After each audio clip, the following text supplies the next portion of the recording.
இன்னைக்கு நிறைய பேர் என்ன நினைக்கிறாங்க தெரியுமா?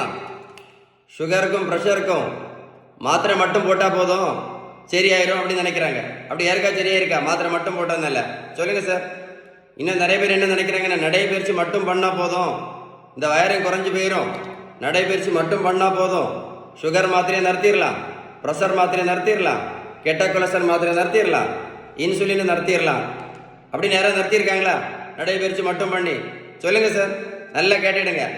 1 கிலோமீட்டர் நடைபயிற்சி பண்ணினா கூட 40லேருந்து 50 கேலரி மட்டும்தான் இருக்க முடியும். அதை எழுதி வச்சுக்கிடுங்க.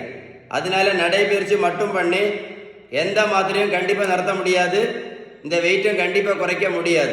சரியா? எழுதி வச்சுக்கிடுங்க. ஓகேவா? இன்னும் நிறைய பேர் என்ன நினைக்க தெரியுமா? இந்த ரைஸ் சாப்பிட்றதுனால தான் நம்ம சுகர் மாத்திரை போட்டுட்டு இருக்கோம், இந்த ரைஸ் சாப்பிட்றதுனால தான் நம்ம இன்சுலின் போட்டுட்டு இருக்கோம் அப்படின்னு. நான் ஒரு கேள்வி கேட்குறேன், பதில் சொல்லுவீங்களா? வட இந்தியாவில் அவங்க ரைஸ் சாப்பிடவே மாட்டாங்களே, ரைஸ் சாப்பிடவே மாட்டாங்க, என்னைக்காவது ஒரு நாள் சாப்பிடுவாங்க. வட இந்தியாவில் எத்தனை பேர் சுகருக்கு மாத்திரை போட்டுட்டு இருக்காங்க?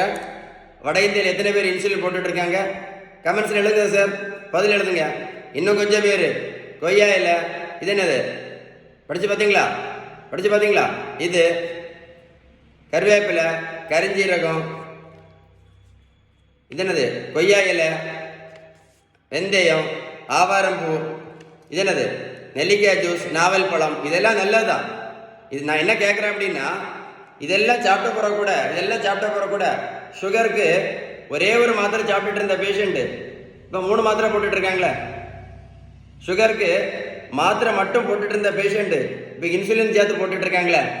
வெந்தயம், கருவேப்பிலை, கரிஞ்சீரகம், கொய்யா இலை, மாங்காய் இலை, நாவல் பழம் எல்லாம் சாப்பிட்ட பிறகு கூட நல்லா கேட்டுடுங்க. ஓகேவா?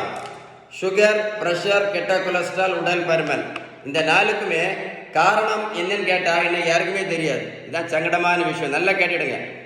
சுகர், ப்ரெஷர், கெட்ட கொலஸ்ட்ரால், உடல் பருமன், இந்த 4க்குமே ஒரே ஒரு காரணம் தான். அதுக்கு பேர் தான் இன்சுலின் ரெசிஸ்டன்ஸ். இதை எழுதி வச்சுக்கிடுங்க. ஓகேவா?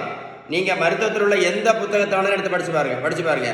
இந்த இன்சுலின் ரெசிஸ்டன்ஸை சரி பண்ணணும்னா அவங்க சொல்லக்கூடிய பெஸ்ட் ட்ரீட்மெண்ட், பெஸ்ட் அந்த ஃபர்ஸ்ட் ட்ரீட்மெண்ட் வந்து என்னது? பேலன்ஸ்டு டயட் மட்டும்தான். அடுத்தது உடல் உழைப்பு, அடுத்தது நல்ல தூக்கம். ஸோ எது முக்கியம்? பேலன்ஸ் டயட் மட்டும்தான். கடைசி தான் என்னது? மாத்திரையும் இன்சுலினும் கடைசியில் தான் வருது. ஸோ ஃபர்ஸ்ட் வந்து balance diet is very very important. Balance diet அவ்வளோ பவர்ஃபுல். புரிஞ்சுதா இல்லையா? நான் சொன்ன இன்ஃபர்மேஷன் உங்களுக்கு யூஸ்ஃபுல்லாக இருக்கும்னு நினைக்கிறேன். உங்களுக்கு பேலன்ஸ்டு டயட்டை பற்றி ஏதாவது இன்ஃபர்மேஷன் வேணும் அப்படின்னா கமெண்ட்ஸில் குட் GOOD குட்னு டைப் பண்ணி அனுப்புங்க. வீடியோ லைக் பண்ணி ஷேர் பண்ணுங்க, நிறைய பேருக்கு யூஸ்ஃபுல்லாக இருக்கும். ஓகேவா? GOOD டைப் பண்ணி அனுப்புங்க.